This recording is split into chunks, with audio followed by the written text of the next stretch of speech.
What is going on, guys? Welcome back to the channel for this really quick video, and today I'll be talking about how to do your standing dunks. These ones here are not advanced tips.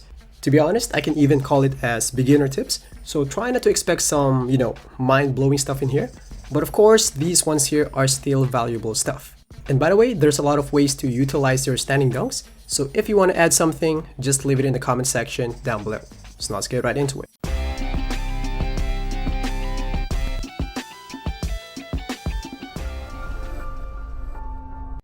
So now for the first part, what are the badges and attributes that can help? For attributes, of course, you need post control and strength, so you can utilize your back downs and drop steps. And you need standing dunk and height, so you'll have better frequency on triggering standing dunks. And for the badges, two main ones are rise up for the actual dunking, and to utilize your back downs and drop steps, you need post powerhouse. And by the way, with this build, I have gold rise up and gold post powerhouse. And that's a fun build. I can dominate the paint with these standing dunks and can shoot for a bit as well. And of course, it can play some D as well. So that's it for the boring part. Now let's go to the fun part, the actual dunking. There's a lot of ways to utilize your standing dunks. Of course, you can just let the defender blow by you, then do an easy standing dunk. You can utilize warming through box out as well for the offensive rebound and do an easy standing dunk. But if you want to really dominate the paint, like do standing dunk anytime you want to, you need to learn proper drop stepping. Back in 2K24, you can do the jab step glitch, but now in 2K25, the devs caught up to it, so now it was removed, so if you try to jab step, it will do a pump fake instead. So basically, you need to utilize your drop steps. There are a couple of things that drop step can give you. First one, it transitions your back down action to a perfect squared up position, ready for a standing dunk.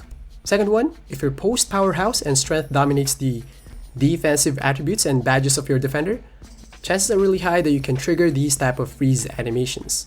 If you are really stronger than the defender, you can trigger this animation, but if your gap is not that much, the game will just give you this animation.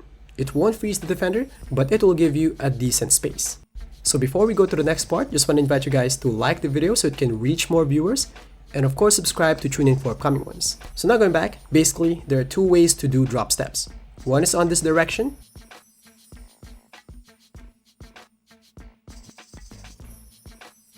and the other one is on this direction. So what you want is this one. For some reasons, this type of drop step here won't give you proper position and it won't trigger those freeze animations. So now for the application, you need to get close enough to the basket and angle yourself in a way that the moment you step through that drop step, you'll end up close enough to the basket like this one. So it's not just about pressing the button, you need to find the right angle as well.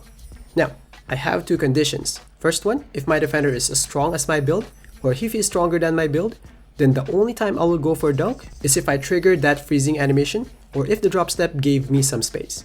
If it doesn't trigger any of those animations, usually you won't be in a good position to dunk it, so I usually just pass the ball. I don't want to force it. If it's a mismatch though, like this one, it doesn't matter if I got the animations or not, I'll always go for the dunk, as long as I'm close enough to the basket and on a squared position. So now for the actual dunk controls, I know some players hold L2 and R2 together with right stick up at the same time, but I'm not really a big fan of that control because if you don't hold all the controls at the same time, sometimes it will back down again and make you shoot a post hook instead. So what I always do is I just hold R2 together with right stick up the moment I finish the drop step.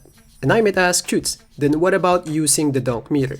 To be honest, if you can make 10 out of 10 with the dunk meter, then go ahead use it. But if you will miss some of those 10, so might as well not use it. So that's all for this one. Again, would be really awesome if you guys can like the video so it can reach more viewers. And if you want to add something on these tips, just leave it in the comment section down below. That's all for this one. Thanks for watching, and I'll see you guys on the next one. Peace.